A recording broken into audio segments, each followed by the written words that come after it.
নাম জানো কি? রমজান। রমজান। রমজান তুমি এইগুলা কে কোবাইছে? এত কে কোবাইছে? আব্বা কইছিল একটু আমি একটু কইছি। ও তোমার আব্বা একটু কোবাইছে, তুমি একটু কোবাইতেছো?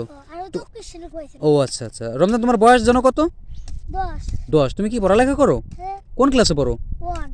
ও আচ্ছা, 1-এ পড়ো না? বন্ধুরা দেখুন, ক্লাস 1-এ পড়ে একটা ছেলে হচ্ছে এখানে ওদের নিজের জমিতে একটু পেঁয়াজ পেঁয়াজ কোবাইতেছে। তো দেখুন, পুরুষ মানুষ আসলে কি বলবো, ও যদি একটা মেয়ে মানুষ হতো ও কিন্তু ঘরেই থাকতো। ও পুরুষ মানুষ, ওর বাবা একা একা কোবায় শেষ করতে পারতেছে না, তো হচ্ছে ও নিজেই চলে আসছে, নিজে মাঠে এসে ওর বাবাকে একটু সহযোগিতা করতেছে। আমাকে তোমার বুঝে গেলাম কইছি। তাই? ও আচ্ছা, তোমার মা কোথায়, বাড়ি? হ্যাঁ। ও আচ্ছা, তোমার বাবা কি বিকাল আসবে না কোবাইতে? আমি লাস্ট এই আগুন দিবে না। হ্যাঁ হ্যাঁ। এসে কোয়াবে।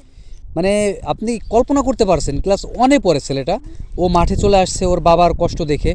হ্যাঁ আসলে ছেলে মানুষ আসলে এরকমই। হ্যাঁ, গাধার খাটনি খাটার পরেও মনে করেন যে আসলে কোনো দাম নেই। ও ক্লাস 1-এ পড়ে।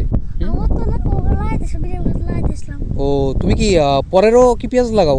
অন্যের পেঁয়াজ লাগাও? ও আচ্ছা আচ্ছা আচ্ছা, যাক। ও আসলে ক্লাস 1-এ পড়লেও ওর হচ্ছে দায়িত্বটা অনেক। ও ক্লাস 1-এ পড়েও অন্যের কাজ করে। যাক ভালো ভাই, বড় হও জীবনে, তোমার জন্য দোয়া করি। ইয়া খুদা, তুমি এইটুকু এবার রসুনও কুবাবা? আল্লাহ। দেখুন বন্ধুরা, ছোট্ট একটি ছেলে ক্লাস 1-এ পড়ে, ও হচ্ছে এই জমি শেষ করে ও হচ্ছে এই রসুন কার তোমাদের? ও আচ্ছা, এই জমি শেষ করে ও হচ্ছে এরপর রসুন কুবানোর প্রস্তুতি নিচ্ছে।